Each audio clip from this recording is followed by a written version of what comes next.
कबीरा सब जग निर्धना, धनवंता नहीं कोय, और धनवंता सोई जानिए जाको राम नाम धन होए। धनी तो वही है जिसने गोविंद नाम का धन कमा लिया, कृष्ण नाम का धन कमा लिया, और जिसने कृष्ण नाम का धन नहीं कमाया वो धनी नहीं है। आध्यात्मिकता, आध्य भौतिकता और आध्य दैविक, तीन प्रकार के तापों को विनष्ट करने की जिन श्री कृष्ण नाम में सामर्थ्य है, ऐसे भगवान श्री कृष्ण को मैं नहीं, आप नहीं, हम सभी लोग प्रणाम करते हैं। क्योंकि भागवत के श्लोक में प्रथम तो श्री गोविंद का ही तो चरित्र है। भागवत के प्रथम श्लोक में भी सत्य की ही वर्णन किया गया है। जन्मादश्चेतोन्वयादितरतश्चार्थे सुविज्ञस्वराट् तेने ब्रह्म हृदय आदि कवये मुह्यन्ति यस्सूरः तेजो वारिमृदां यथा विनिमयो यत्र सर्गो मसा धाम्ना स्वेन सदा निरस्तकुहकं सत्यं परम धीमहि। आदरणीय सुखदेव जी का वंदन किया। जिन आचार्य सुखदेव के पीछे वेदव्यास जी पीछे चल रहे आ रहे हैं, उनको लौटाने की उनके पिता वेदव्यास में भी सामर्थ्य नहीं थी कि उनको लौटा के ला सके, क्योंकि गर्भ से निकलते ही जंगल की ओर चले गए ना। ऐसे परम आदरणीय सर्वभूत हृदय श्री सुखदेव जी महाराज को हम प्रणाम करते हैं। जिस प्रकार हम सभी लोग इस पीथमपुर में, इस राधा कृष्ण मंदिर में सभी लोग एकत्रित हुए हैं भागवत कथा को श्रवण करने के लिए, ऐसे ही संतों की जो भूमि है उसको हम कहते हैं नैमिषारण्य। आइए हम और आप नैमिषारण्य क्षेत्र में चलते हैं, जो कि बड़ी पवित्र रसमय संतों की भूमि है। 88,000 संतजन वहां विराजमान है। एक से एक महर्षि, बड़े बड़े विद्वान, बड़े बड़े संत ऋषि वहां पहुंच रहे हैं। और आज 88,000 ऋषियों समय से निवृत्त होकर प्रातः काल जैसे वो पधारे, तो उनकी ही मंडली में आदरणीय श्री सूत जी महाराज का प्रवेश हुआ। अब सूत जी महाराज का जैसे प्रवेश हुआ, वो तो कम आयु के हैं भाई, मात्र 18 वर्ष की आयु के सूत जी महाराज थे। और जैसे ही संतों की मंडली में गए तो जितने भी शौनकादिक ऋषि हैं वो अपने अपने स्थान पर खड़े हो गए, उनका अभिनंदन कर रहे हैं। भाई जब कोई संत आ जाता है या कोई महापुरुष अगर कहीं सत्संग में आ जाता है तो सभी लोग उसका सम्मान करते हैं। लेकिन सूत जी महाराज बोले कि मैं मात्र 20 वर्ष की आयु वाला और इतने बड़े बड़े उम्र के संतजन मुझको देख करके क्यों खड़े हुए? भाई कोई तो कारण होगा।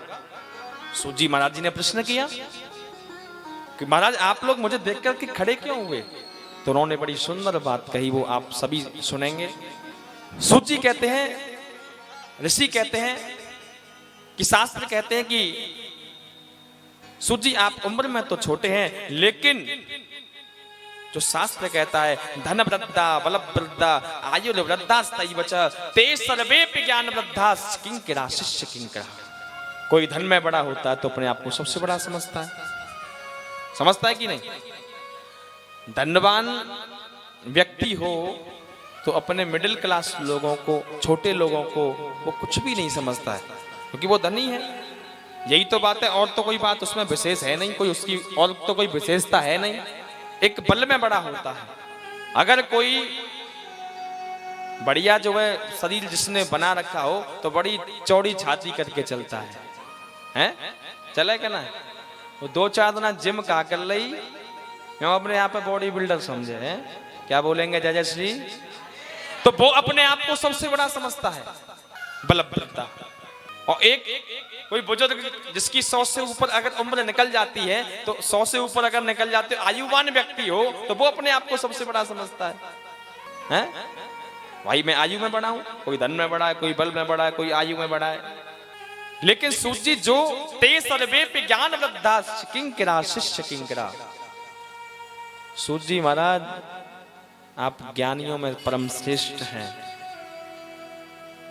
आप ज्ञान में बड़े हैं, इसलिए हम लोग आप सभी को देख करके आपका अभिवादन कर रहे थे, आपको देख करके उठ गए। जो मानव के हृदय में अंधकार बैठा हुआ है उसको दूर करने के लिए आप करोड़ों सूर्य के समान हैं। जिस सूर्य में जितनी भी दहकत्व जो है अग्नि प्रदान करता है वो परब्रह्म है, और जो चंद्र में जो शैतल्यता प्रदान करता है वो भी मेरा परब्रह्म है। अब